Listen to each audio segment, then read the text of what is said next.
Sri Asih Rezeki, calon guru penggerak Angkatan 11 Kabupaten Banjarnegara akan mengajak kalian untuk melakukan kegiatan aksi nyata di SMP Negeri 2 Bejowaran. Mari yuk kita ikuti aksi nyata saya di SMP Negeri 2 Bejowaran, yaitu modul 1.4 budaya positif.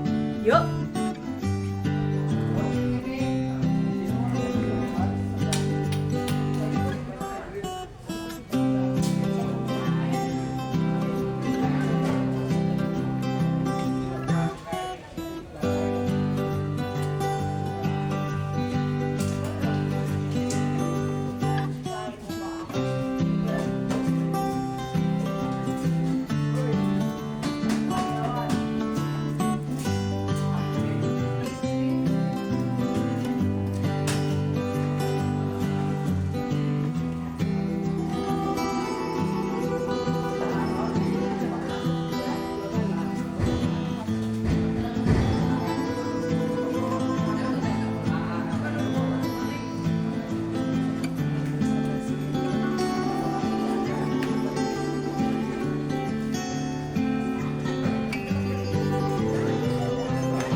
Assalamualaikum warahmatullahi wabarakatuh.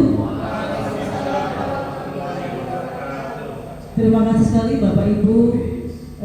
Pada hari ini kita melakukan kegiatan diseminasi pemahaman budaya positif untuk 1.4. Yang pertama-tama Bapak Ibu, mari kita pada bersyukur kepada Allah SWT. Pada hari ini kita bisa berkumpul di sini untuk melakukan kegiatan pemaparan diseminasi budaya positif. Keduanya kita panjatkan sholawat dan salam pada junjungan kita Nabi besar Nabi Muhammad Sallallahu Alaihi Wasallam dan beserta pengikutnya yang setia sampai akhir zaman, dan kita rindukan syafaatnya di yaumil akhir nanti. Terima kasih sekali Bapak Ibu kepada Bapak Purnama SPD selaku kepala sekolah dan Bapak Ibu guru semuanya yang tersuah hadir di sini. Saya ucapkan terima kasih Ibu-ibu, terima kasih atas kesediaan Bapak Ibu untuk menghadiri kegiatan kami. Kami berdua, saya berkolaborasi dengan Mukodimah untuk melakukan kegiatan diseminasi pemahaman budaya positif modul 1.4. Nanti akan kita bagi, ada 6 materi yang kami sampaikan. Nanti Bapak Ibu, kita akan berbagi materi terkait dengan pemaparan hari ini. Baik Bapak Ibu, baiklah Bapak Ibu, mohon kesediaan Bapak Ibu untuk berdiri semuanya nih Bapak Ibu. Mohon silakan dipersilakan untuk berdiri. Ya, baik.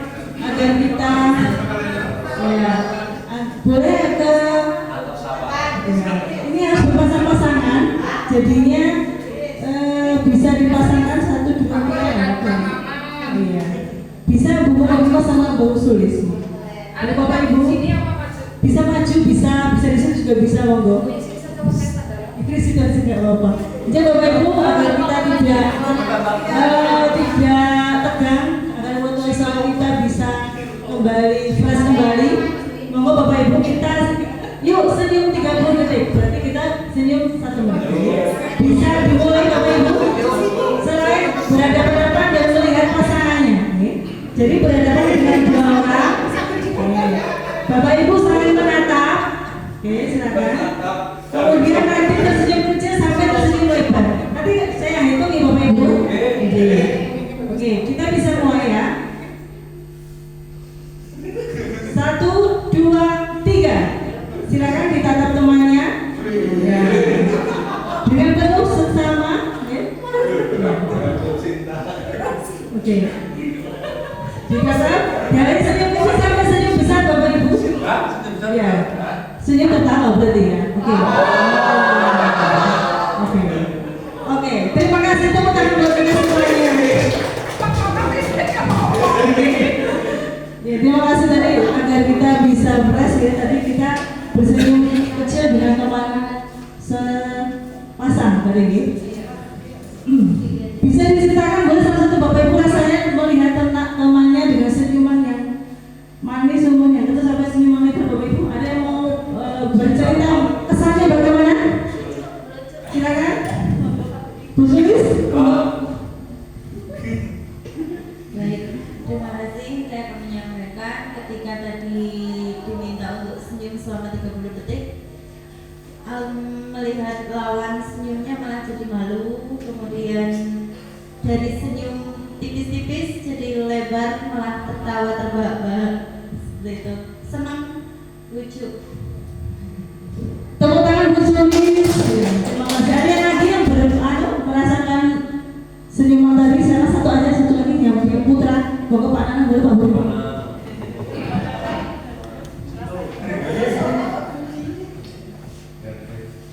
Untuk kesan tadi untuk senyum 30 menit, ya 30 detik menghadap ke teman sejawat.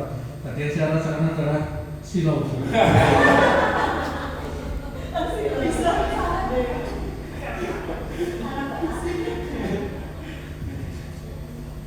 Ya merasa senang ya walaupun pertama itu malu ya karena ditatap dengan sama-sama pria, tapi merasa canggung dan lama-lama karena ya asik dan lucu akhirnya tertawa. Beri tepuk tangan buat Pak Nanang. Terima kasih. Baik, semoga dari senyum kita tadi membuka kesegaran kita untuk menerima dari diseminasi kami. Saya jangan berbuka. Oke, Bapak Ibu, sebelum kita mulai acara ini tentunya alangkah baiknya kita memiliki ya kesepakatan forum diseminasi. Nanti boleh Bapak Ibu boleh menambahkan atau cukup ini ya. Bapak Ibu sih, sekarang kita coba membacanya untuk kesepakatan forum diseminasi. Yang pertama, Bapak Ibu dimohon untuk menghargai siapapun dari peserta diskusi kita kali ini. Kemudian mohon Bapak Ibu menjadi pendengar yang baik. Kemudian yang ketiga, berpakaian rapi dan sopan. Kemudian bila Bapak Ibu izin saat tidak keluar kelas dimohon untuk izin. Kemudian boleh makan dan minum dengan tenang, boleh dipersilakan. Dari ini disetujui apa enggak Bapak Ibu? Oke, terima kasih. Apa ada tambahan? Cukup? Oke, terima kasih. Jadi mohon boleh nanti sambil makan dan minum. Nih. Tetapi asalnya dengan tenang, nggak boleh. Amin. Oke, selanjutnya Bapak Ibu yang saya hormati, kali ini saya akan menyampaikan apa yang kami dapatkan dari program guru penggerak kemarin bersama Bu Kodima, yaitu di sini sebagai guru yang baik dan guru yang bijak, maka sebagai guru diharapkan memiliki 6 kompetensi inti Bapak Ibu. Ya. Kira-kira ada yang mungkin berpendapat 6 kompetensi apa yang dimiliki seorang guru? Mungkin boleh silakan. Apa saja yang harus dimiliki buat seorang guru? Ya, silakan mungkin Bu Sulis, apa ada yang disampaikan? 6 kompetensi? Oh ya, oke, kita lanjut ya. Ya ini. Jadi yang pertama disiplin positif, yang kedua motivasi perilaku manusia, yang ketiga keyakinan kelas atau sekolah, yang keempat kebutuhan dasar manusia, yang kelima segitiga restitusi, dan yang keenam posisi kontrol restitusi. Materi ini akan kita bagi nanti menjadi 2 sesi. Sesi yang pertama saya yaitu disiplin positif, motivasi perilaku manusia, dan yang ketiga keyakinan kelas atau sekolah. Adapun materi selanjutnya nanti akan disampaikan oleh Bu Kodima. Baik Bapak Ibu, kita lanjutkan. Ya, disiplin positif. Ya. Yang pertama mari kita bahas tentang disiplin positif. Mungkin Bapak Ibu guru, apa sih disiplin positif itu menurut pemahaman Bapak Ibu? Kira-kira apa sih disiplin positif itu? Bisa mungkin mencontohkan perilaku boleh, yang bisa kita lihat ke anak didik kita boleh, silakan. Kira-kira disiplin positif itu apa sih? Monggo Pak Nana. Disiplin positif itu mungkin kalau menurut saya pribadi berkaitan dengan kebiasaan yang baik. Kalau untuk hal yang sederhana mungkin bangun pagi. Bangun pagi itu juga termasuk kebiasaan yang baik. Ya. Tepuk tangan buat Pak Nanang. Bagus sekali. Ada yang mau nambah lagi selain Pak Nanang tadi? Kebiasaan yang baik? Ada lagi? Kira-kira apa disiplin positif itu menurut Bapak Ibu? Selain kebiasaan yang baik siswa kita? Bu Widi mungkin punya pendapat kira-kira apa sih disiplin positif menurut pemahaman Bu Widi?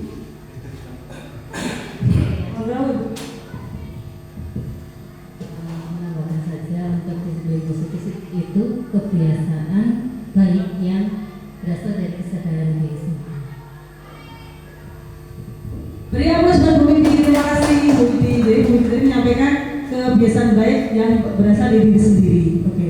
Ada yang mau menambah lagi? Boleh? Silakan, Bu Iva boleh? Monggo Bu Iva. Ya, menambah aja dari Ibu Widya. Jadi merupakan apa? Kesadaran diri tanpa nanti tidak ada hukuman dan tidak ada hadiah. Jadi tidak ada ini seperti itu. Jadi betul-betul apa ya? Kesadaran dari diri sendiri, kebiasaan dan tumbuh dari kesadaran diri sendiri seperti itu. Terima kasih, tepuk tangan buat Bu Iva. Ya, bagus sekali tadi apa yang disampaikan Bu Iva, kemudian Pak Nanang dan Bu Widi ya. Nah ini Bapak Ibu. Jadi disiplin positif itu merupakan satu cara penerapan disiplin yang mengajarkan anak bertanggung jawab, Bapak Ibu. Bertanggung jawab dan menumbuhkan kesadaran diri berdasarkan nilai-nilai kebajikan. Ya, kita udah tahu tadi disampaikan bagus ya bahwa penerapan disiplin itu terkait dengan bagaimana sesuatu bertanggung jawab dengan dirinya sendiri, ya, bertanggung jawab atas kesadaran diri, bukan dari orang, tapi betul-betul pemahaman disiplin positif itu muncul dari dirinya sendiri. Itu yang diharapkan, bukan dari bapak kepala sekolah, bukan dari bapak ibu guru, bukan dari siapapun, tapi berangkat dari diri sendiri. Itu yang lebih bermakna dan berkesan. Kemudian juga harus didasarkan pada nilai-nilai kebajikan. Nilai-nilai kebajikan diri universal.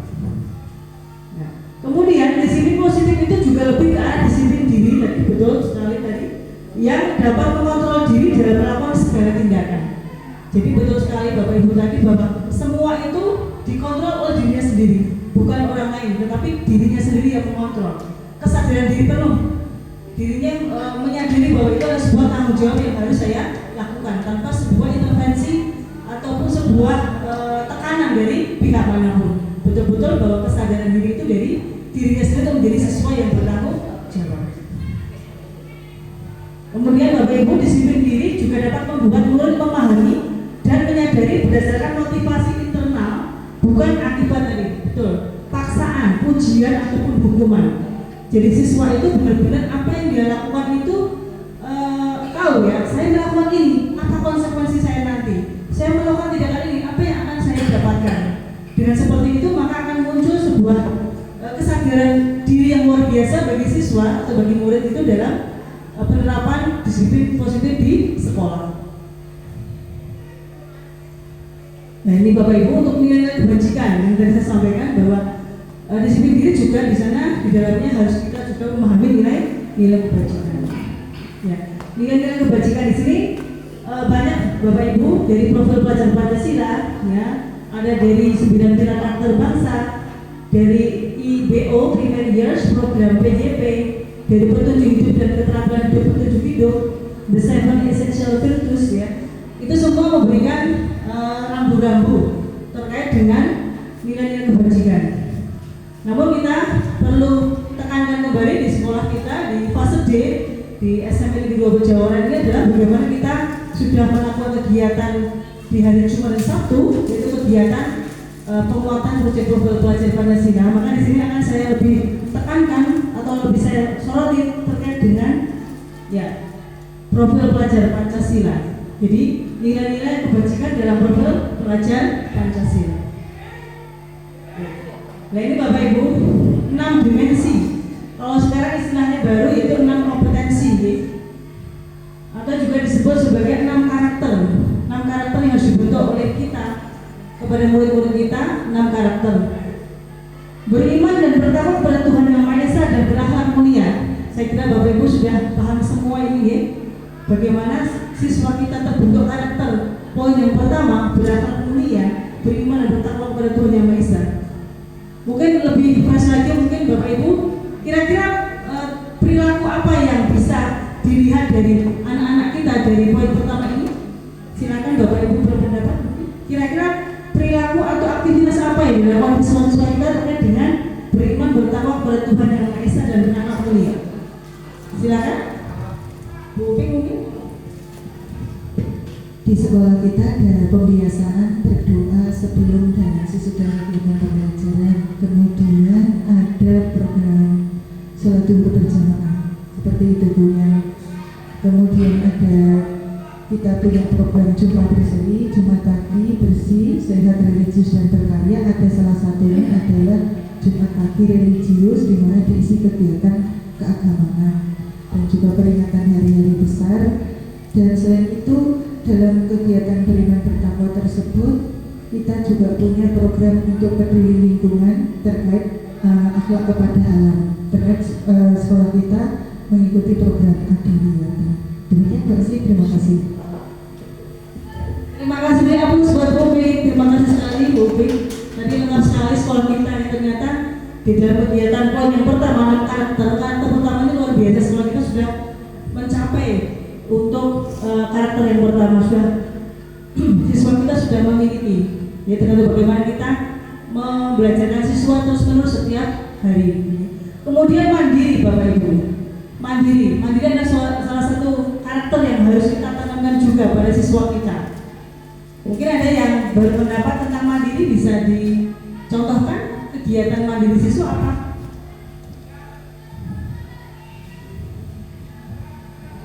Silakan. Kira-kira apa? Mungkin Pak Buri punya. Untuk contoh kegiatan mandiri dari siswa adalah mengerjakan tugas yang diberikan sesuai dengan waktu yang ditentukan, tanpa harus melibatkan peserta lain dalam menyelesaikannya. Terima kasih Pak Budi. Tepuk tangan buat Pak Budi.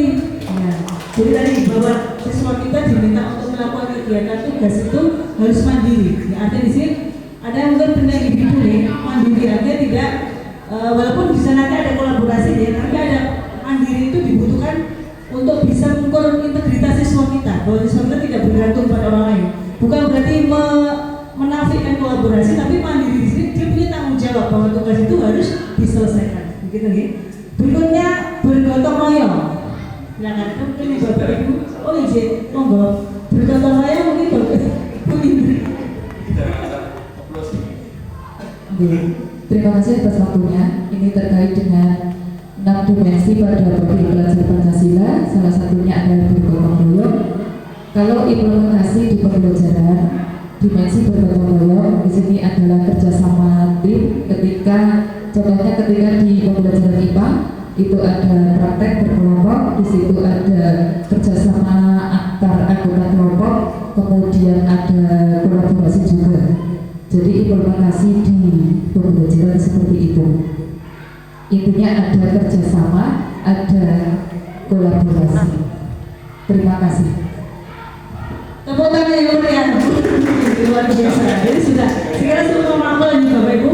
Nggak cuma IPA, semua mapel itu bergotong royong dalam melakukan kegiatan berkelompok di kelasnya masing-masing.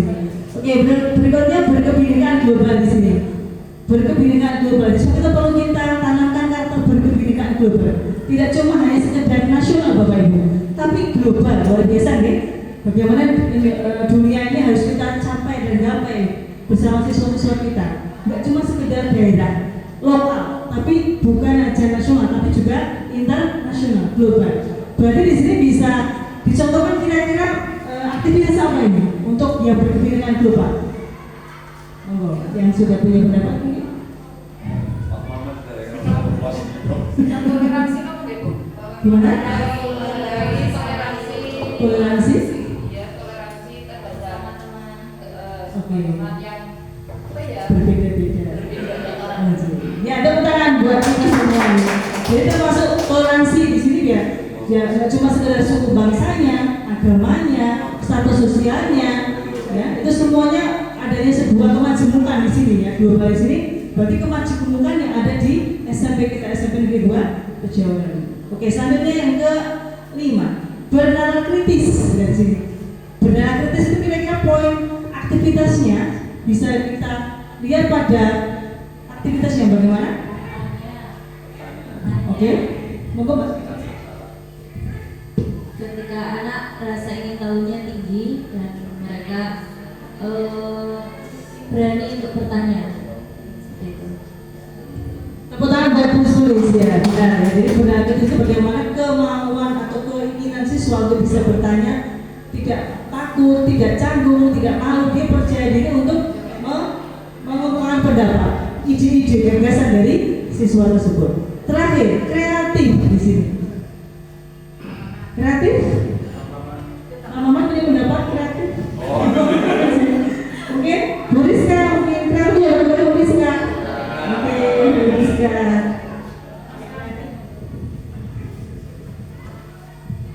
Untuk kreatif mungkin kegiatannya contohnya seperti anak-anak diminta untuk membuat puisi, membuat cerpen, membuat pantun dan lain sebagainya seperti itu. Atau enggak kita juga punya kegiatan yang Jumat berkreasi, itu seperti menghias kelas dan lain sebagainya, itu juga termasuk salah satu tindakan kreatif dari siswa. Tepuk tangan buat Bu Rizka, luar biasa. Jadi kreatif sudah disampaikan tadi. Jadi siswa kita itu sudah banyak melakukan kegiatan atau aktivitas dari kreatif. Oke, nah berikutnya sudah selesai ya. Kita materi berikutnya adalah motivasi perilaku manusia di sini. Oke, motivasi perilaku manusia. Apa yang Bapak Ibu ketahui bahwa manusia itu perlu motivasi dalam perilakunya? Apa sih motivasi perilaku itu? Oke, oh di sini monggo dipersilakan Ibu Indri. Oke, perilaku, motivasi perilaku manusia. Silakan. Motivasi perilaku manusia sih apa? Menjawab lagi? Salah nggak apa-apa, kan kita diskusi ya. Bisa mau? Baik, mencoba menjawab ya Bu. Mungkin karena manusia itu salah satunya punya apa ya, kebutuhan diakui. Nah, ketika kita memberi motivasi terhadap perilaku seseorang, itu mereka jadi merasa, oh ya ternyata kebaikan saya diakui gitu. Perilakunya dilihat, dinilai oleh seseorang, orang lain seperti itu. Itu mungkin yang bisa saya sarankan. Beri aplaus buat Bu Sulis, luar biasa nih. Ada yang menambah pendapat lagi? Monggo, dipersilakan. Ada yang mau berpendapat, boleh? Monggo. Pak Budi mau berpendapat? Motivasi? Tentang motivasi?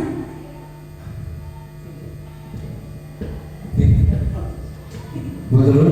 Untuk pertama saya berdasarkan kalimat tersebut, yaitu motivasi perilaku manusia adalah, menurut saya adalah setiap orang itu dalam melakukan sesuatu itu pasti ada alasan atau ada alasan untuk melakukannya.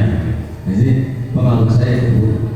Jadi ketika misalkan saya mengajar bahasa Indonesia untuk pantun misalkan, berarti kan ada target yang harus saya capai. Jadi itu yang menurut saya adalah motivasi perilaku manusia. Terima kasih. Terima kasih, tepuk tangan buat Pak Budi ya. Terima kasih. Ya, seperti itu ya. Baik, di sini Bapak Ibu kita coba ada 3 motivasi perilaku manusia. Jadi betul ya. Yang pertama adalah untuk menghindari ketidaknyamanan atau hukuman. Ya.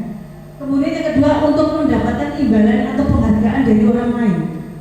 Dan yang ketiga adalah untuk menjadi orang yang mereka inginkan dan menghargai diri sendiri dengan nilai-nilai yang mereka percayai.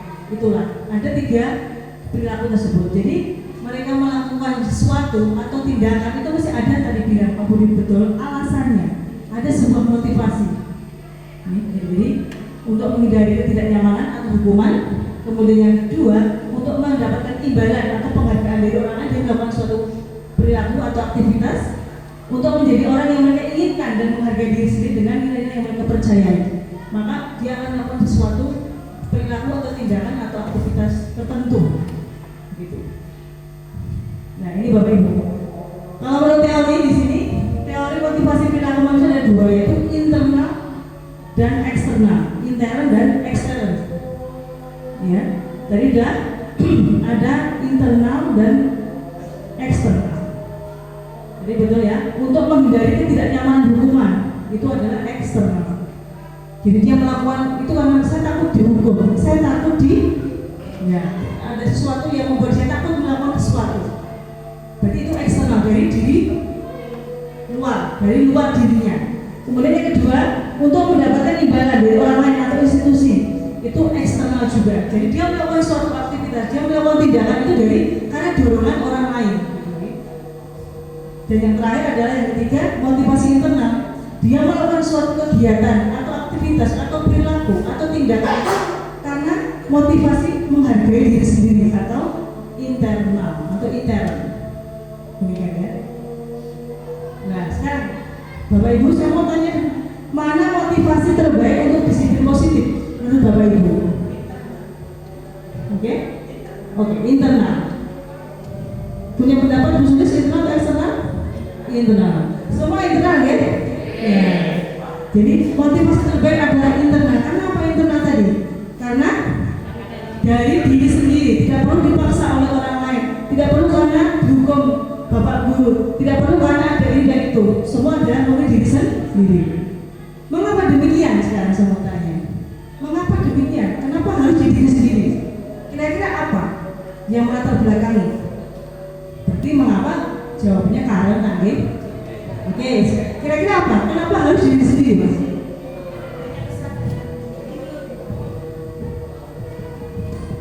Karena dengan kesadaran dari diri sendiri itu akan lebih baik ketika orang itu melakukan sesuatu, ya, tanpa adanya paksaan, tanpa adanya keinginan ataupun takut pada hukuman ataupun menginginkan sesuatu dari luar dirinya, karena memang semata-mata sudah sadar, ya, itu adalah hal baik dan dilakukan tanpa ada faktor-faktor dari luar. Demikian dari saya. Luar biasa, itu karena baru kopi ya. Jadi memang itu penting adalah internal diri sendiri, kesadaran diri bukan dari orang lain, itu adalah kunci yang utama. Oke. Terakhir buat materi saya ketiga yaitu keyakinan kelas atau sekolah. Bapak Ibu sudah membuat Bapak Ibu wali kelas membuat keyakinan kelas. Bapak Ibu guru mapel sudah membuat keyakinan mata pelajaran. Sudah semua di Bapak Ibu ya? Oke, ya. Nah, saya mau tanya sekarang, mengapa keyakinan bukan peraturan? Nah ini, dan apa bedanya peraturan dengan keyakinan? Boleh silakan usul atau berpendapat Bapak Ibu. Kenapa kita mengatakan keyakinan bukan peraturan? Memang bedanya apa antara keyakinan dan peraturan? Silakan. Bedanya apa, monggo? Bedanya apa peraturan dengan keyakinan? Ya, Pak Nana mungkin? Oke. Ya, kalau menurut saya, kalau keyakinan itu adalah sesuatu yang memang disepakati oleh seluruh siswa dari diri mereka sendiri. Jadi mereka sepakat tapi bukan karena paksaan, karena memang mereka merasa dia itu yakin memang baik untuk semuanya. Sedangkan kalau peraturan itu baik tapi hanya untuk menurut beberapa orang, belum tentu semuanya sepakat dengan peraturan tersebut. Ya, bedanya saya itu. Tepuk tangan buat Pak Nana, luar biasa. Ada yang mau menambah? Boleh, silakan. Ada yang mau menambah selain Pak Nana tadi? Cukup? Oh ya, oke, cukup. Jadi betul tadi ya, ini coba kita buka. Oke, perhatikan Bapak Ibu. Bedanya keyakinan kelas dan peraturan kelas. Ya. Yang pertama untuk keyakinan kelas dibuat tadi betul Pak, karena bersama antara guru dan siswa untuk menciptakan lingkungan belajar yang positif. Tapi kalau peraturan kelas itu dibuat siapa? Hanya satu, tanpa melibatkan pihak kedua, hanya guru secara sepihak. Itu nggih. Seakan-akan kalau peraturan itu peraturan tata tertib itu kan siswa nggak dilibatkan Jadi biasanya dibuat oleh guru tanpa melibatkan siswa, sehingga seakan-akan kayak siswa kayak terpaksa dipanggil untuk melakukan itu terpaksa, karena dia tidak diajak untuk diskusi. Tapi beda dengan keyakinan kelas, dibuat bersama. Bapak Ibu kemarin sebelum pembelajaran dari awal ajaran baru, ya, kesepakatan kelas atau keyakinan kelas, kira-kira apa? Karena dua-duanya setuju, sepakat enggak? Kalau nggak sepakat diganti, kan? Jadi dibuat bersama antara guru dan siswa untuk menciptakan lingkungan belajar yang positif. Itu. Kemudian yang kedua, untuk keyakinan kelas, kepemilikan dan motivasi yang lebih tinggi karena dibuat bersama. Keyakinan itu lebih tinggi, kesadaran lebih tinggi. Coba bandingkan dengan peraturan kelas, kepemilikan dan motivasi lebih rendah karena dibuat satu pihak. Dia melakukan terpaksa. Oke. Tapi kalau keyakinan itu adalah kedua belah pihak itu saling menyetujui. Gitu. Sehingga lebih masuk ke dalam, lebih tinggi karena dibuat motivasinya lebih tinggi, lebih kuat gitu. Kemudian yang ketiga bersifat lebih abstrak untuk keyakinan. Tapi kalau untuk peraturan kelas itu lebih rinci dan konkret. Tidak boleh, ya, seperti itu. Banyak yang terlalu rinci sekali. Tapi kalau di keyakinan kelas itu lebih umum, lebih istilahnya bisa tidak terlalu rinci lah intinya ya. Gitu. Kemudian yang keempat dibuat dalam bentuk positif. Jadi keyakinan enggak ada kata-kata atau kalimat negatif, selalu positif. Tapi beda dengan peraturan, dibuat dalam bentuk bisa positif bisa negatif. Ya, maka nanti pada kegiatan selanjutnya adalah bagaimana dalam proses atau SOP pembuatan kesepakatan kelas itu ada nanti beberapa yang nanti akan saya sampaikan sedikit nih. Demikian ya terkait dengan bagaimana bedanya keyakinan kelas dan peraturan kelas.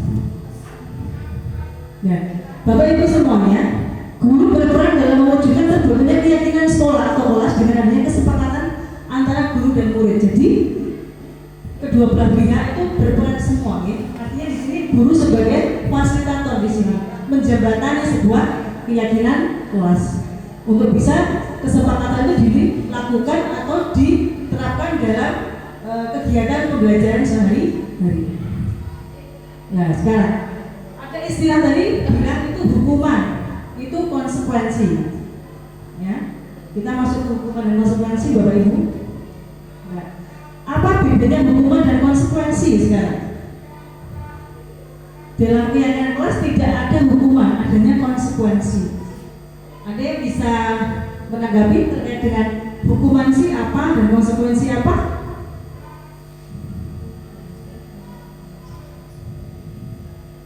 Ada? Apa sih hukuman? Kenapa sih harus dihukum? Konsekuensi dan hukuman bedanya apa?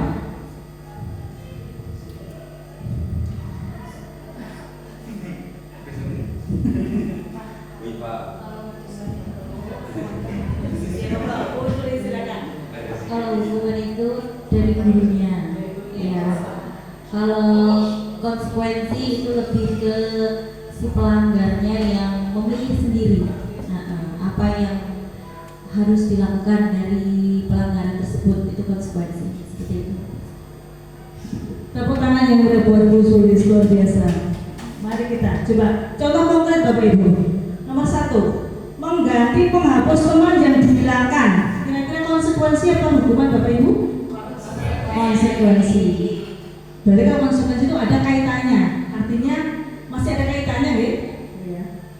Berdiri di tengah lapangan upacara karena terlambat ke sekolah, konsekuensi atau hukuman? Ya, hukuman betul. Karena apa? Tidak ada kaitannya. Yang ketiga, merapikan sapu dan alat pel yang jatuh karena tersenggol saat berlari di jam istirahat. Oke, konsekuensi masih ada kaitannya, antara apa yang dilakukan dan efek dari apa yang dia lakukan itu. Yang keempat, mencatat 200 kali kalimat saya minta maaf karena berkelahi dengan teman. Saya minta maaf, saya minta maaf, saya minta maaf 200 kali. Itu konsekuensi apa hukumannya? Mencatat 200 kali kalimat saya minta maaf, saya minta maaf. Oke. Mencatat 200 kali saya minta maaf, dia berbuat salah, saya minta maaf.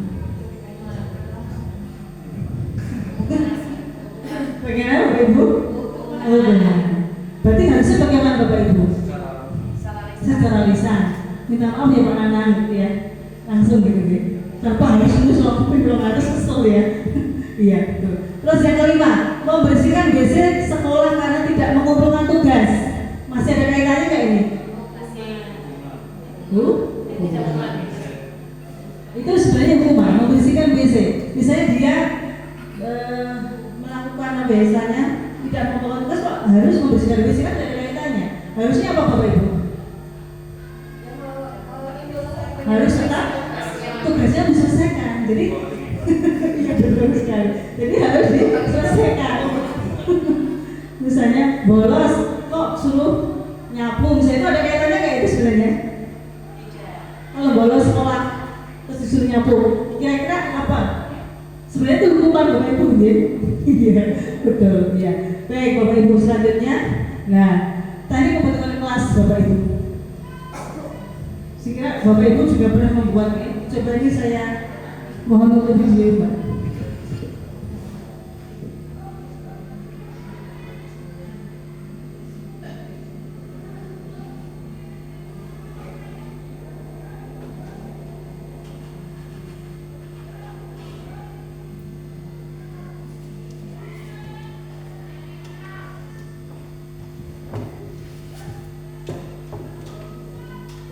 Ya, baik, ini saya tanyakan praktek yang telah saya lakukan untuk pembuatan kesepakatan kelas.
Jadi kita tunggu di laptopnya Bu Upik ya, karena laptop ini belum kontak.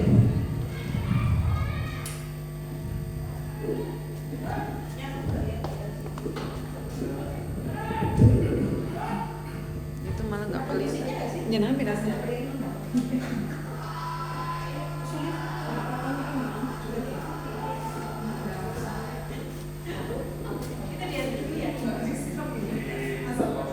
Ibu-ibu, ini adalah keyakinan kelas yang sudah saya lakukan.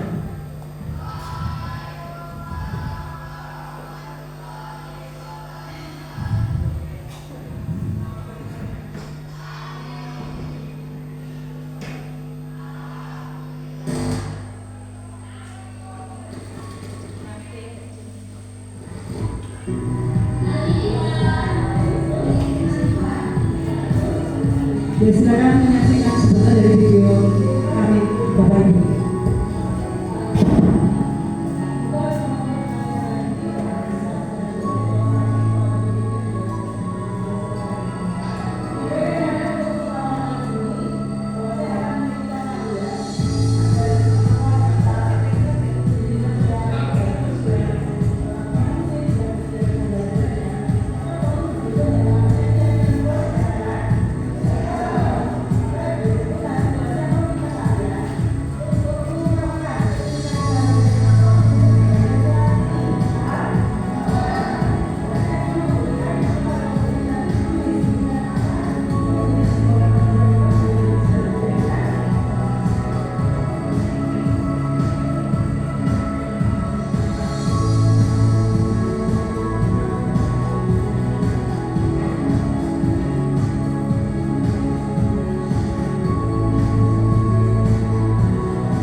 Bapak Ibu, tahap berikutnya klasifikasi hasil surat pendapat ya.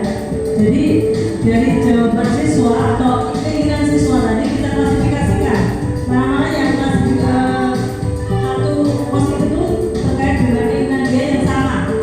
Yang sama tadi kita kelompok-kelompokkan, nanti akan tercipta atau tersusun kalimat-kalimat yang akan kita positifkan karena kalimatnya siswa masih kalimat negatif. Ini adalah untuk mempositifkan nanti.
Berikutnya dari kalimat-kalimat siswa yang negatif, maka kita bisa untuk mempositifkan hasil surat pendapat siswa.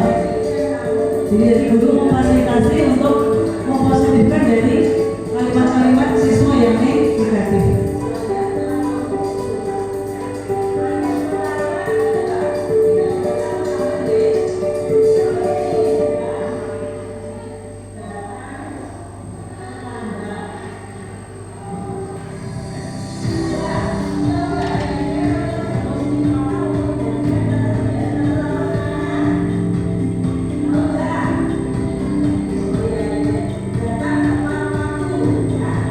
Data terlambat maka dipositifkan menjadi datang tepat waktu, Bapak Ibu. Yaitu kalimat yang negatif dipositifkan. Data tidak datang terlambat menjadi datang tepat waktu.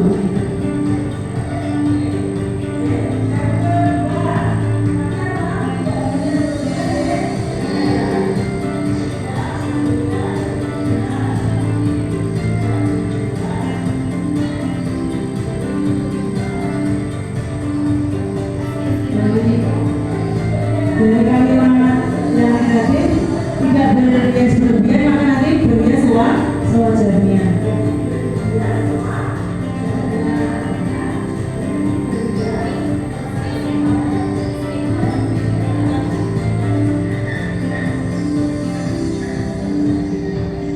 Ya mohon maaf ini agak perlu proses ya. Nanti kalau diikat nanti tidak urut ya. Mohon maaf.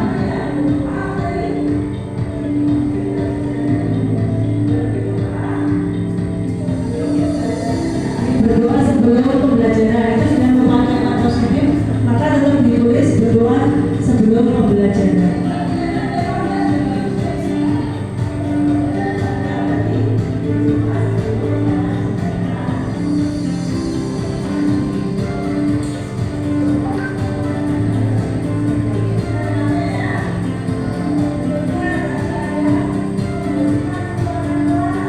Kemudian membersihkan ruangan kelas itu sudah merupakan kalimat positif juga lihat dalam keyakinan kelasnya ya, itu kalimatnya ajak membersihkan ruangan kelas bersama.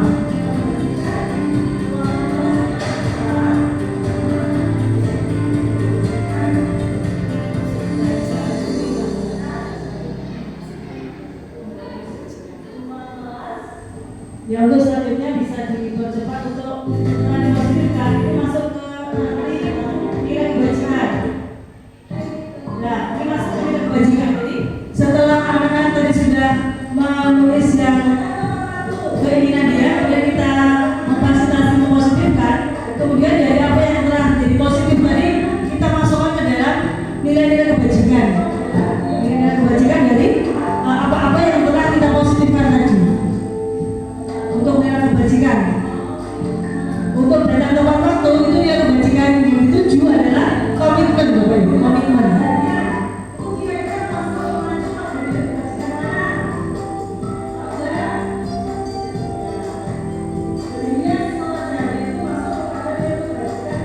Ya, beria sewajarnya. Semula tidak boleh beria berlebihan, jadi beria sewajarnya itu masuk nilai kebajikannya percaya diri. Jadi beria sewajarnya tadi masuk nilai kebajikan percaya diri.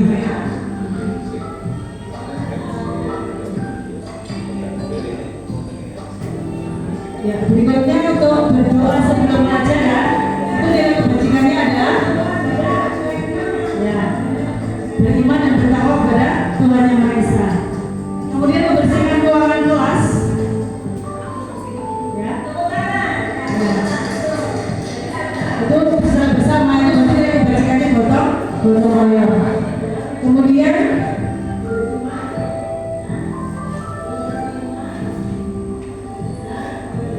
menghargai perbedaan pendapat, nilai kebajikannya adalah nilai kebajikan menghargai. Bisa diisi itu. Ya, setelah nilai kebajikan diperoleh nilai kebajikan dari kelas 8A, kemudian kita membuat atau menyusun tabel T, Bapak Ibu. Tabel T di sini antara tampak dan tidak tampak. Jadi apa yang menjadi sebuah keyakinan Mas Wadi kita klasifikasi masuk ke dalam tabel T. Mana-mana yang tampak dan mana-mana yang tidak tampak. Setelah itu bisa di sini. Setelah tabel T kita susun, kemudian kita akan membuat tabel J, Bapak Ibu. Tabel J ini ada 3 hal. Mana-mana yang perilaku atau aktivitas terdengar, kemudian terlihat dan berperilaku. Ya, kita identifikasi mana yang termasuk terdengar, kemudian yang masuk terlihat dan mana yang masuk berperilaku. Untuk yang berperilaku itu ada data tempat waktu, itu merupakan perilaku.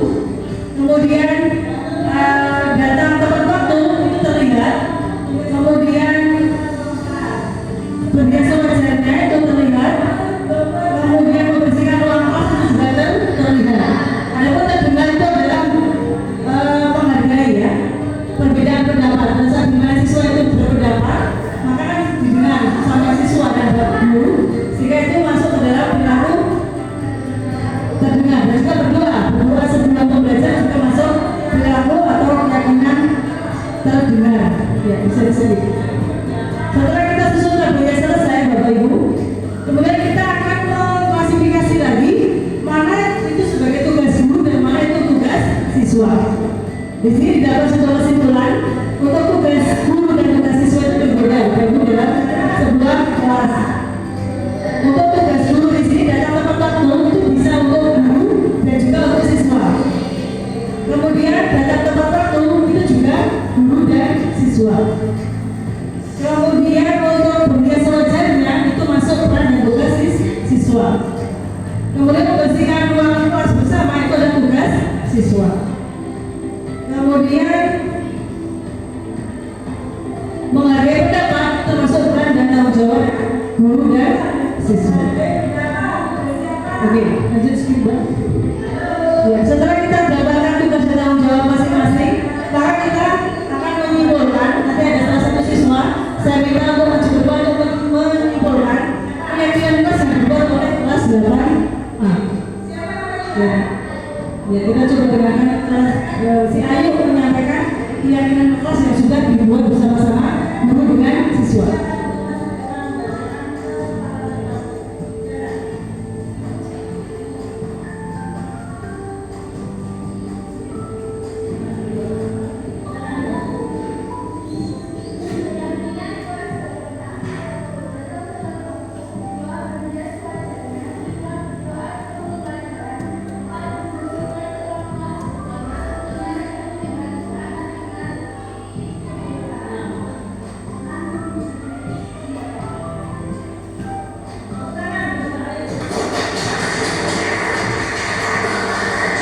Setelah siswa tadi membacakan dari konsensus atau kesepakatan yang berupa keyakinan tadi, keyakinan yang sudah disepakati bersama, maka terbentuklah namanya kesepakatan kelas.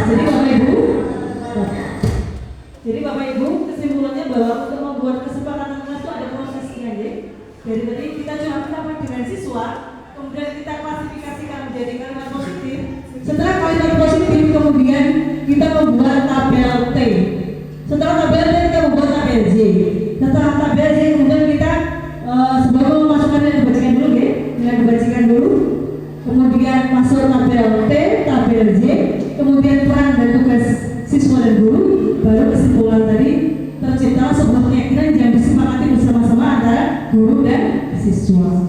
Itulah Bapak Ibu apa yang bisa saya sampaikan terkait dengan materi disiplin positif, motivasi perilaku dan kesepakatan kelas. Mohon maaf atas kurang lebihnya. Demikian dari saya. Wassalamualaikum warahmatullahi wabarakatuh. Ya, untuk selanjutnya akan disampaikan Bu Mufti. Bismillahirrahmanirrahim. Assalamualaikum warahmatullahi wabarakatuh. Terima kasih kepada Ibu Bapak Guru semuanya yang dengan dengan semangat, kemudian dengan sabar ya membersamai kami berdua dengan Bu Asi dan saya. Baik, saya akan melanjutkan yang tadi sudah disampaikan Bu Asi itu 3G. Nah sekarang akan disampaikan oleh saya tentang 5 dasar kebutuhan manusia. Ini Bapak Ibu, 5 dasar kebutuhan manusia. Kira-kira apa pemahaman ini Pak Nana?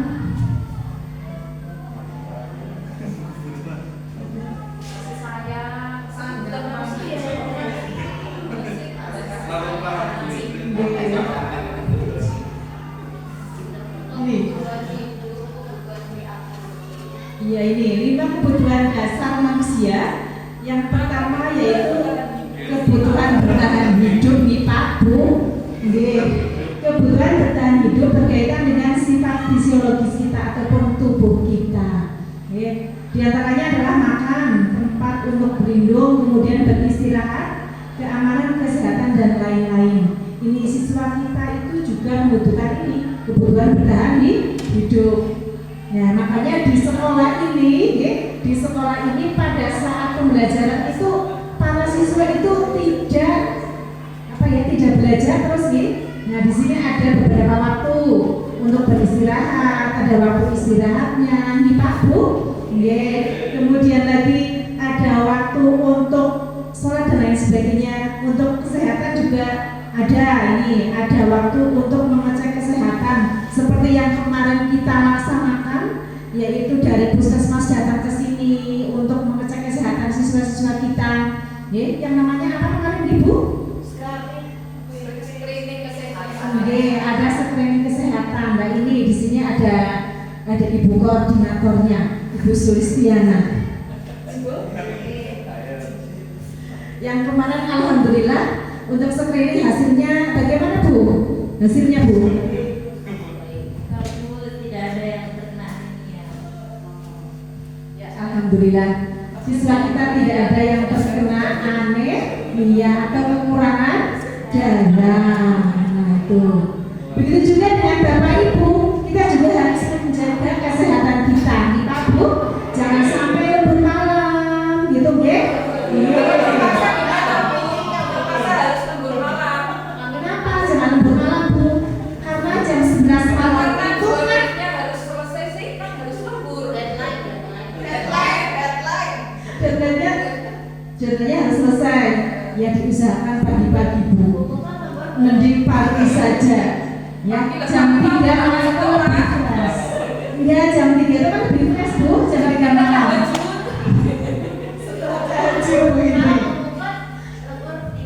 Tidak.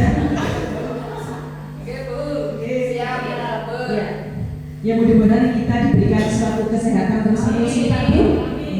Kemudian untuk yang kedua yaitu kebutuhan kasih sayang dan rasa diterima. Ya ini berkaitan dengan psikologis kita. Kasih sayang dan rasa diterima oleh orang lain. Kemudian memiliki peran penting dalam membangun interaksi dengan lingkungan sekitarnya. Nah ini di sini kita berhubungan dengan sosial ya, dengan makhluk sosial, ada relasi sosial, kemudian punya keluarga, punya sahabat, punya teman dan pasangan dan lain-lain. Di antaranya juga teman kerja.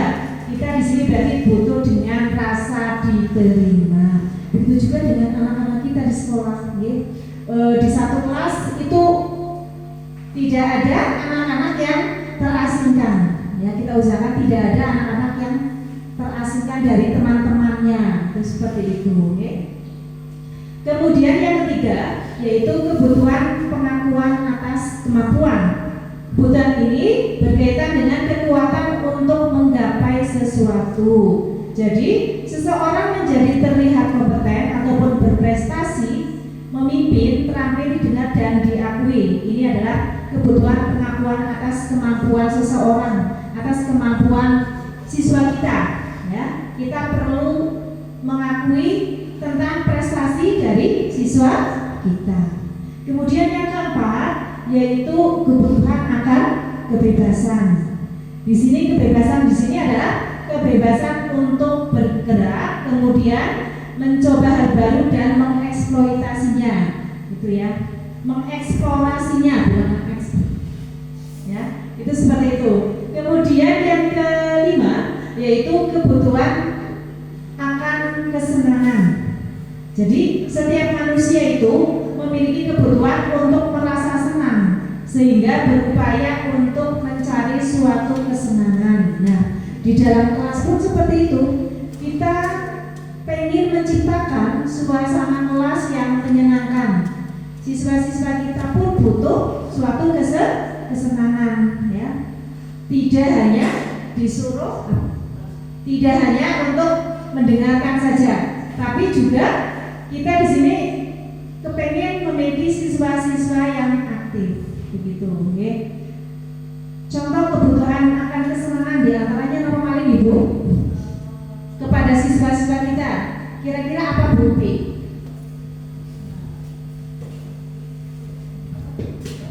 Kesenangan buat siswa-siswa kita. Mengembangkan hobinya, ikut ekstra sesuai bakat minat, atau mungkin kalau untuk secara umum misalnya berwisata atau bersih dulu misi.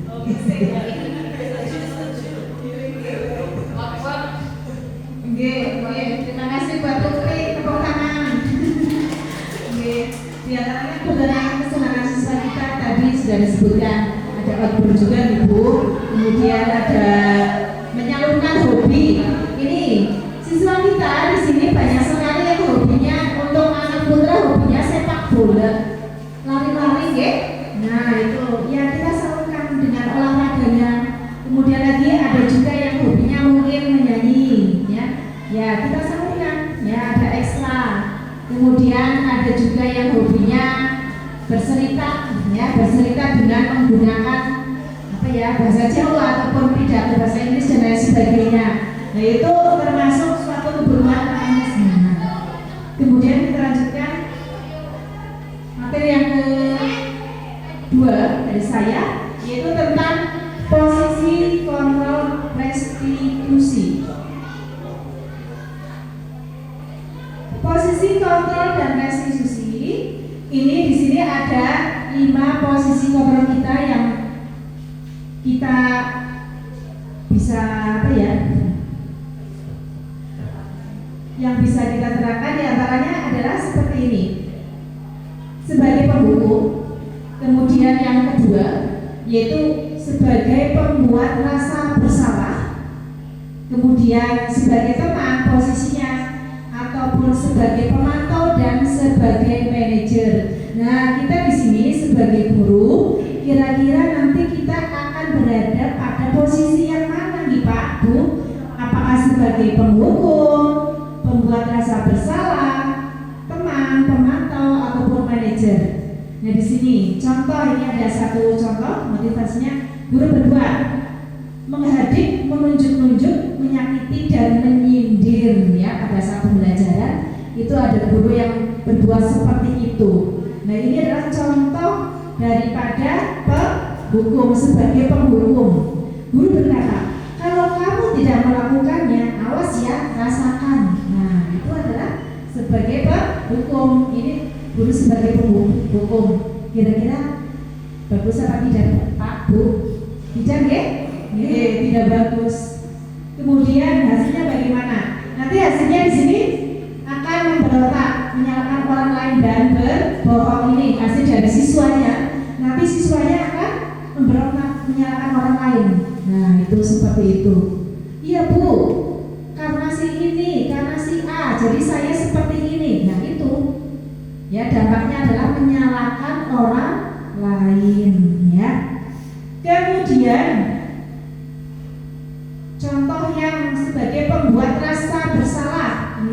guru berceramah dan mengatakan seharusnya ibu kecewa, seharusnya seperti ini ibu kecewa. Contoh, kamu seharusnya, kamu sudah tahu ibu lelah sekali mengatakannya, ibu stres, gitu ya. Kadang-kadang kita keceplosan seperti itu apa enggak? Saya pusing ini kalau menghadapi kamu seperti ini terus sih. Kadang-kadang ada yang seperti itu enggak ini ya? Kadang-kadang dulu pernah mungkin ya. Iya, tapi sekarang karena sudah tahu, insya Allah tidak, ya. Karena ini posisinya adalah sebagai pembuat rasa bersalah kepada siswa. Jadi siswa, iya gara-gara saya Bu Guru jadi marah, begitu ya. Gara-gara saya Bu Guru jadi tidak mau masuk kelas ini, karena seperti itu. Nah itu di sini siswa psikologisnya terganggu. Oh iya ya, mungkin karena saya, gara-gara saya. Nah itu seperti itu. Hasilnya akan bagaimana? Hasilnya nanti siswa akan bagaimana? Menyembunyikan, menyangkal dan berbohong juga ya. Karena apa? Karena untuk diri sendiri, untuk membela diri sendiri, makanya dia berbohong. Nah ini kira-kira juga suatu kesalahan ya. Jadi kita jangan sampai menjadi guru yang sebagai pembuat rasa bersalah kepada siswa. Nah di sini terus bagaimana kaitannya dengan dunia berkualitas? Nanti murid berkata ya kalau begitu maafkan saya Bu. Nah kayak gitu ya. Kadang-kadang bedanya seperti itu. Kemudian untuk ini yang ketiga, 5 posisi kontrol yang ketiga yaitu sebagai teman, guru sebagai teman ya. Guru membuatkan alasan-alasan untuk muridnya. Contohnya guru berkata, ayolah lakukan demi ibu. Masa kamu tidak mau? Ingat tidak ibu pernah bantu kamu ya. Masa kamu tidak mau? Ingat tidak ibu pernah bantu kamu. Nah itu contoh daripada kita berhadapan dengan siswa kita itu seperti dengan teman. Begini ya. Contoh yang lain. Contoh kita posisi dirinya adalah sebagai teman. Contohnya apa ya? Posisi diri kita sebagai guru itu dengan siswa kita itu sebagai teman. Contohnya apa?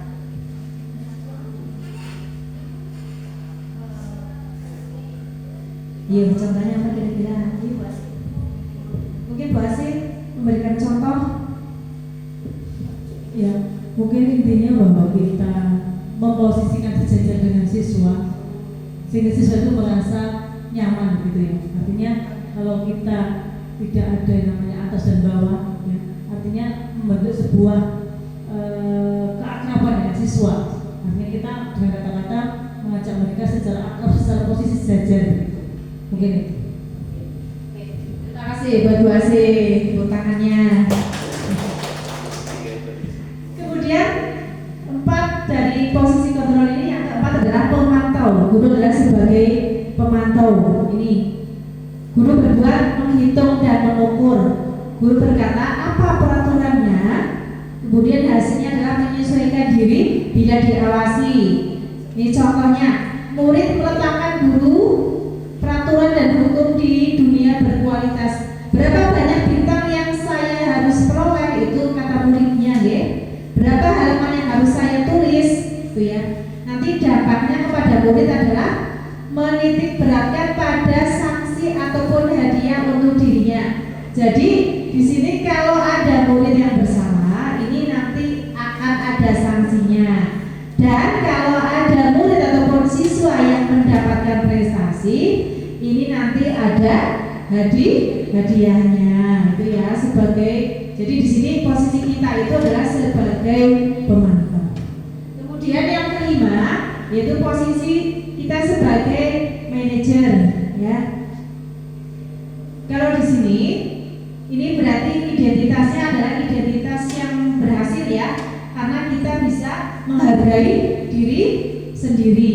Ya. Di sini kalau kita sebagai manajer, contohnya guru berbuat mengajukan pertanyaan pertanyaan kepada murid. Kemudian guru berkata, apa yang kita yakini?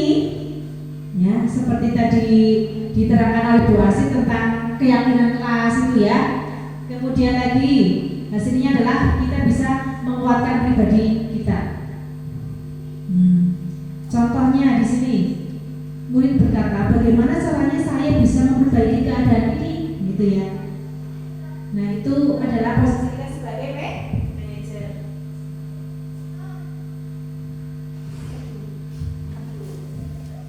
Nih, kemudian kita lanjutkan tentang pernyataan-pernyataan seperti ini. Saya kecewa sekali denganmu. Nah ini contoh daripada pembuat orang merasa bersalah. Kemudian kamu tidak pernah benar melakukannya. Berarti posisinya sebagai apa? Sebagai penghukum. Kemudian ayolah lakukan demi ibu atau bapak. Nah ini posisi kita sebagai teman. Kemudian apakah kamu mau mendapatkan stiker bintang hari ini? Nah ini adalah posisi kita adalah sebagai pemantau pada siswa kita. Kemudian bagaimana kamu bisa menyelesaikan masalah ini? Nah ini adalah posisi kita sebagai manajer. Kemudian posisi yang sebagai penghukum, kamu selalu yang paling terakhir. Nah ini kira-kira posisi kita itu berada di mana ya Bu, Pak? Sebagai manajer pindah-pindah. Tapi seringnya sebagai apa?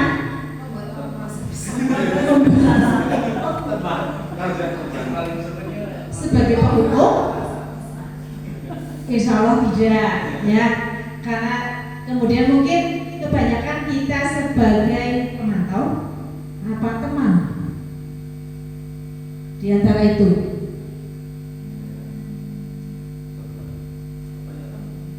Teman apa manajer? Ini. Kalau yang identitas gagal itu adalah identitas kalau posisi kita itu adalah sebagai penghukum dan pembuat rasa bersalah. Itu adalah kontrol dari luar, yaitu berarti kontrol dari luar. Nah ini adalah identitas guru yang gagal. Ya, tidak ada ya. Oke, jauh tidak ada. Kemudian identitas yang berhasil ataupun sukses. Ini adalah kita menempatkan kita sebagai teman dan pemantau bagi siswa kita. Nah, mungkin ini tengah-tengah di Pak Bu. Ya, ini tengah-tengah posisi kita. Kemudian yang terakhir yaitu identitas guru yang berhasil ataupun sukses, tapi dari kontrol diri sendiri, ya, karena bisa menghargai diri sendiri. Itu adalah sebagai manajer. Mudah-mudahan kita semuanya sebagai manajer. Amin. Amin. Gitu.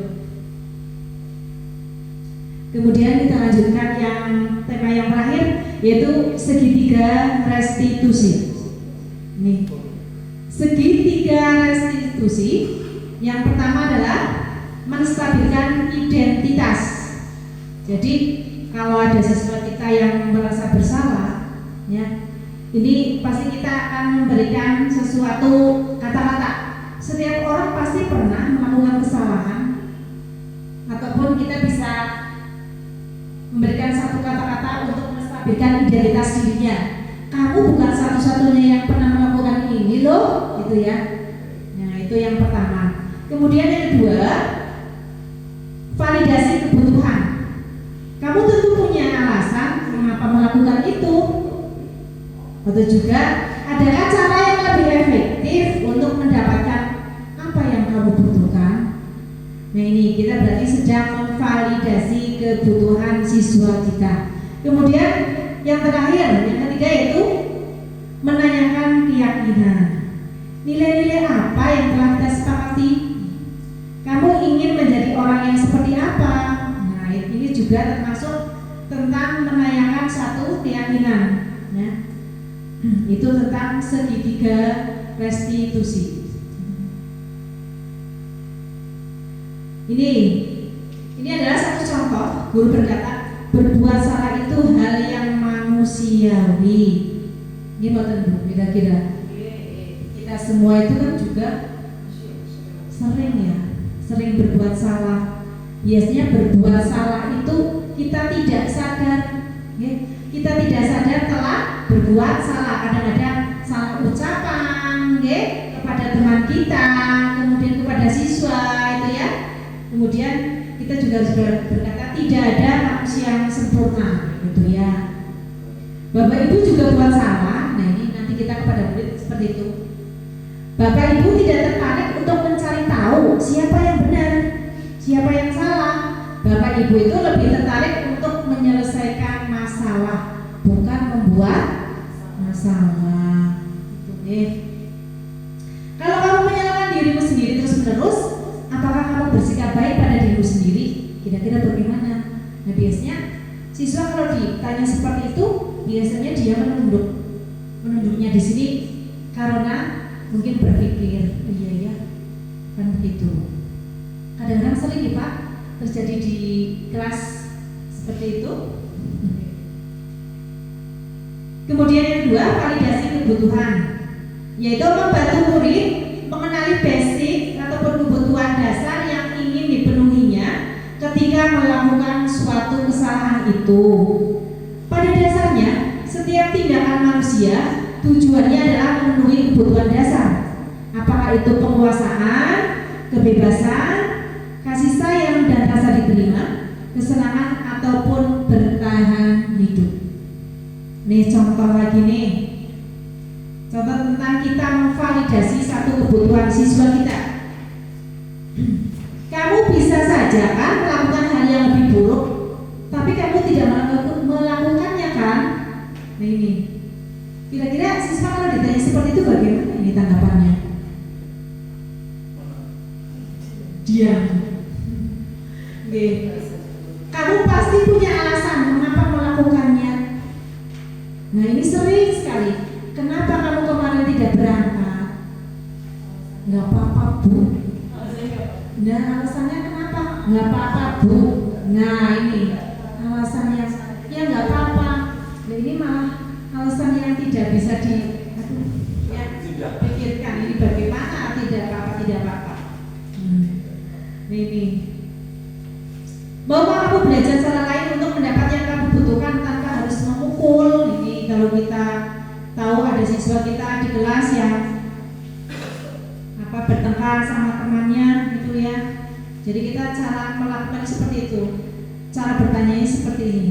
Maukah kamu belajar cara lain untuk mendapat yang kamu butuhkan tanpa harus memukul? Jadi caranya bagaimana? Tidak harus memukul, tidak harus mengambil barang teman kamu secara secara dipaksa gitu. Nah ini adalah posisi kita ini berarti sedang memvalidasi kebutuhan siswa. Kemudian yang terakhir yaitu menanyakan keyakinan. Anak melihat kesalahannya dihubungkan dengan norma sosial dan nilai-nilai yang mendasari manusia berinteraksi dengan orang lain. Contohnya kalimatnya adalah guru berkata, apa nilai yang kita percaya di kelas sekolah kita? Kelas yang ideal itu seperti apa sih? Gitu ya. Kamu ingin jadi anak seperti apa?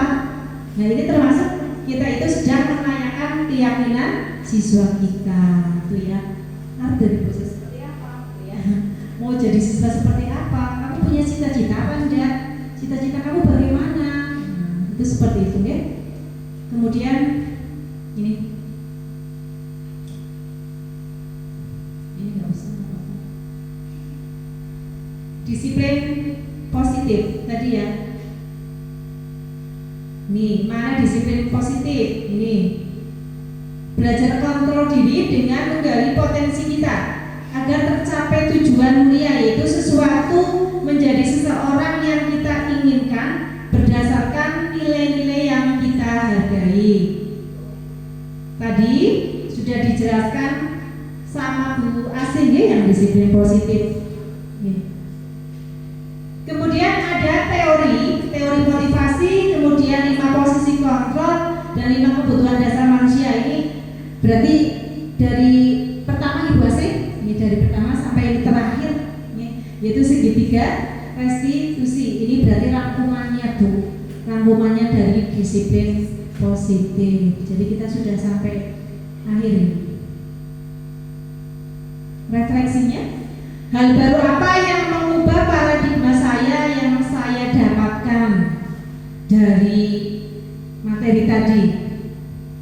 disiplin positif, kemudian keyakinan kelas, oke? Kira-kira hal baru apa yang mengubah paradigma saya yang saya dapatkan?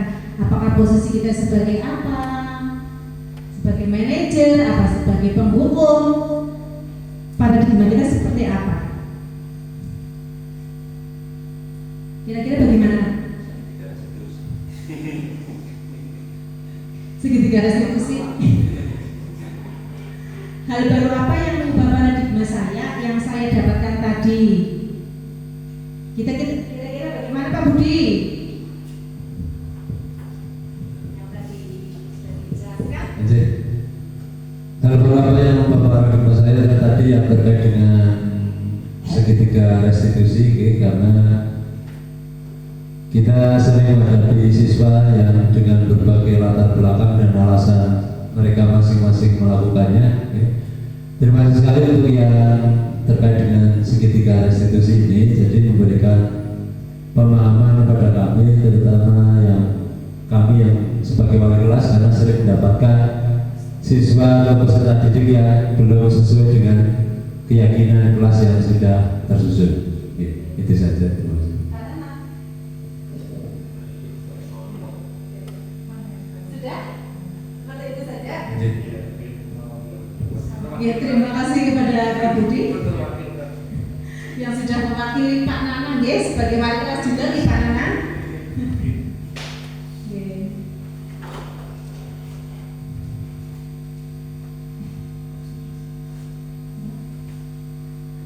Kemudian yang ketiga, yang kedua, perasaan apa yang muncul selama mengikuti sesi ini, khususnya mengenai makna disiplin dan motivasi intrinsik. Berarti yang tadi diterangkan oleh Bu Asih pada sesi pertama, perasaannya bagaimana? Kira-kira Bapak Ibu? Senang sekali, ya? Senang sekali. Karena di sini ada motivasinya juga, Kemudian peran abang seperti apakah yang saya telah lakukan selama mengikuti modul ini? Peran abang kita sebagai apa berarti kira-kira perannya? Sebagai kebanyakan insya Allah sebagai manajer, ya. Berusaha ya, berusaha. Kita berusaha sebagai manajer, amin ya. Berusaha sebagai manajer saja, jangan sebagai penghukum. Karena yang namanya penghukum itu ya, yang namanya siswa kalau dihukum itu akan terngiang-ngiang dalam pikiran, dalam kehidupannya ya. Kadang-kadang berapa tahun yang akan datang masih ingat, oh ya saya pernah dihukum oleh Pak ini, oleh Bu ini, itu seperti itu ya. Iya. Oh ya, saya juga seperti itu dulu, pernah sekolah juga. Yang terngiang pernah dihukum apa? Ya, itu memang karena kesalahan ya, kesalahan semuanya pernah dihukum. Gimana? Ya, dengan seperti ini ya. Kemudian pakai apa ya? Disuruh untuk berdiri, itu dulu seperti itu pernah nih. Tapi sekarang kita jangan lakukan seperti itu. Ya. Saya akan menjadi ambang yang seperti apakah setelah mengikuti modul ini? Manajer. Apa Bu Sulis?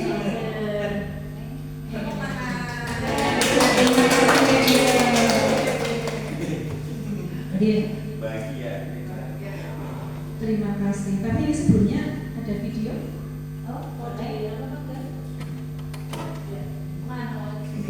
Ini ada video Pak Budi sedang sholat, sedang melaksanakan sholat zuhur berjamaah.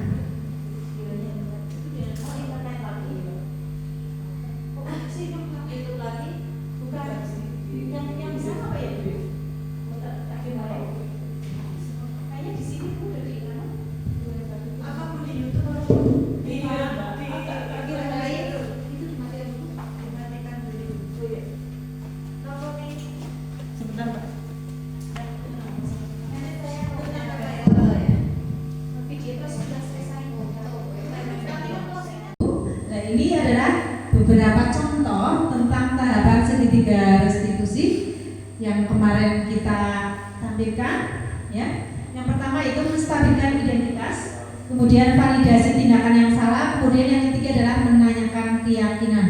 Ini videonya bisa kita simak. Ini kasusnya. Kasusnya yang pertama yaitu kedua berjamaah. Pada saat istirahat kedua adalah waktunya sholat zuhur berjamaah.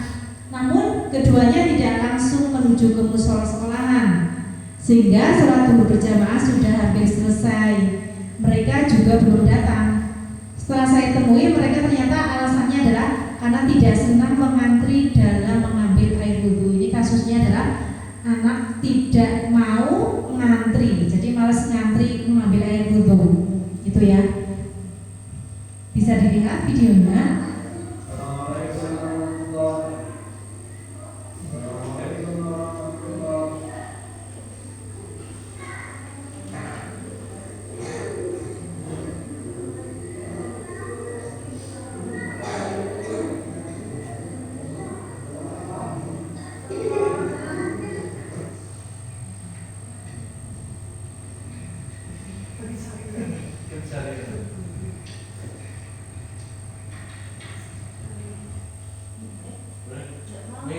Salah ngeklik dulu, jangan ngeklik yang dulu itu.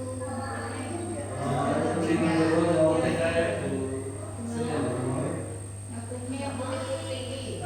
Kayak misalnya loh, kayak putih. Cekungannya itu di dalam Ya, biar selesai. Ya, ini video tentang sholat ini. Saya temui mereka sedang duduk berdua ini ya.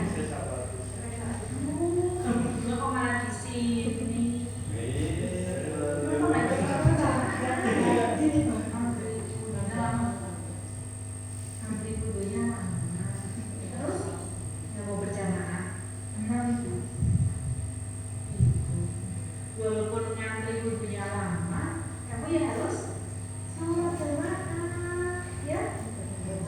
Jangan seperti itu. Kamu tahu kan kalau sholat berjamaah itu pahalanya lebih daripada sholat sendirian. Berapa derajat berat? Iya, ada 27 derajat kalau kita melakukan sholat berjamaah.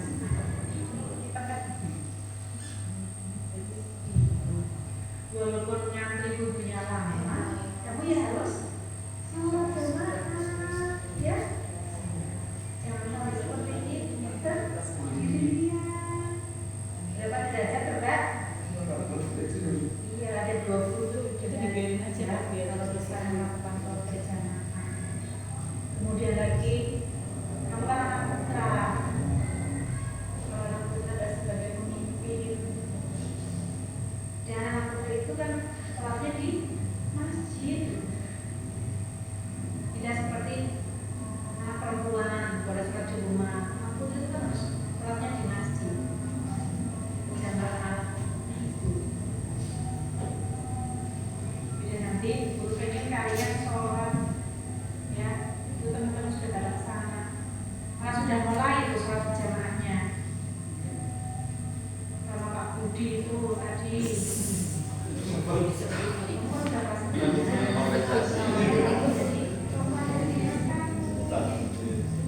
Ya. Juga untuk besok-besok silakan, nggak apa-apa nanti dulu paling sebentar nantinya kok. Lama berapa lama? Ada 1 jam nantinya? Nggak ada kan? Nggak ada 1 jam. Yaudah, sekarang kamu sholat. Ya, sekarang kamu sholat. Sekarang usul. Ya.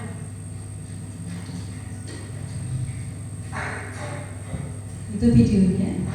Mungkin ini tanggapan dari siswanya. Ayo. Saya dari 8B siswa perjalanan mengucapkan terima kasih kepada Tuhan telah mengingatkan saya pentingnya sholat berjamaah. Semoga dengan diri dari kejadian ini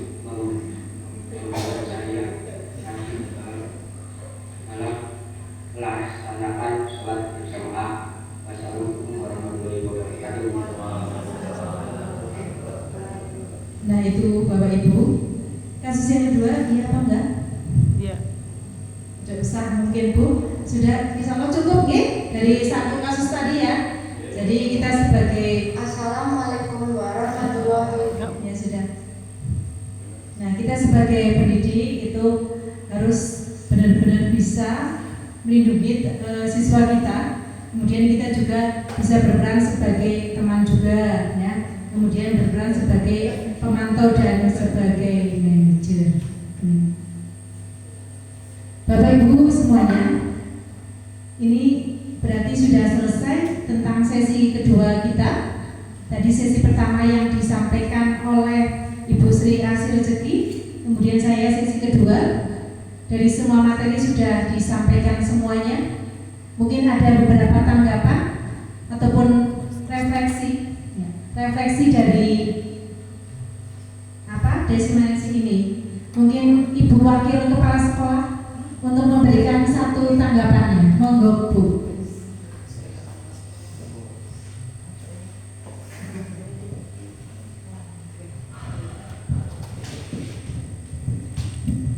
Terima kasih atas kesempatan yang diberikan oleh Bu Mukot dan Bu Asih. Mohon aplaus yang meriah untuk kedua rekan sejawat yang saya biasa Bapak Ibu. Pertama-tama kami ucapkan terima kasih atas terselenggaranya kegiatan diseminasi budaya positif pada hari ini kepada Ibu berdua, dan juga apresiasi serta motivasi semoga keikutsertaan dalam CGP selalu diberi kemudahan dan juga selalu semangat dan juga selalu sehat. Nah, mengenai kegiatan yang kita ikuti hari ini sangat luar biasa materinya, menyadarkan kita semua Bapak Ibu bahwa banyak sekali hal-hal di mana kita harus selalu belajar. Dan salah satunya dari rekan sejawat dari Bu Asih dan Bu Mukot hari ini kita mendapatkan materi mengenai budaya positif, di mana di dalamnya kita menjadi semakin paham akan peran dan juga perlunya peningkatan kompetensi kita sebagai guru dalam mendampingi anak didik kita sebagai anak bangsa yang dimana nanti akan meneruskan segala hal yang kita sampaikan pada hari ini ya. Dan satu hal yang menarik tadi mengenai adanya hukuman dan konsekuensi ya, itu sangat menarik sekali, membuat kita sadar juga atas diri kita, menjadi kita ikut berefleksi, di mana juga dijelaskan 5 posisi kontrol kita sebagai guru. Ada apa saja ya tadi Bu Bapak? Pak Guru, kemudian Pemantau, pembuat rasa bersalah, kemudian manajer, teman, kemudian pemantau, kemudian manajer. Alhamdulillah, berarti ini tadi mengikuti dengan sesama dengan baik sekali berarti. Nah, kita mendapatkan pemahaman yang sama, dan semoga kita mendapatkan pemahaman ini dapat kita tindak lanjuti ya dalam tugas kita sehari-hari dalam mendampingi anak. Dan semoga tadi harapan kita sebagai guru yang berposisi sebagai manajer seperti itu yang dapat kami sampaikan. Semangat terus pada Bu Asih dan Bu Mukot, dan terima kasih. Wassalamualaikum warahmatullahi wabarakatuh. Waalaikumsalam warahmatullahi wabarakatuh. Terima kasih apa yang telah disampaikan oleh Bu Retno Gunbari atas tanggapannya. Baik Bapak Ibu, monggo Bu Asih. Baik Bapak Ibu, untuk kesempatan hari ini dari awal sampai akhir saya dan Bu Asih, Sri Asih Rezeki, mohon maaf ya, mungkin apa yang kita sampaikan itu mungkin belum ada apanya ya, belum ada bobotnya hanya itu yang bisa kami sampaikan. Mohon maaf atas segalanya. Kami Bu Watimah, Saya Bu Sri Asih Rezeki, mohon maaf dan terima kasih atas dukungan semua teman-teman di SMP Negeri Jawa Barat. Semoga mendapatkan imbalan yang luar biasa dari Allah Subhanahu wa Ta'ala. Bila taufik wal hidayah. Assalamualaikum warahmatullahi warahmatullahi wabarakatuh. Waalaikumsalam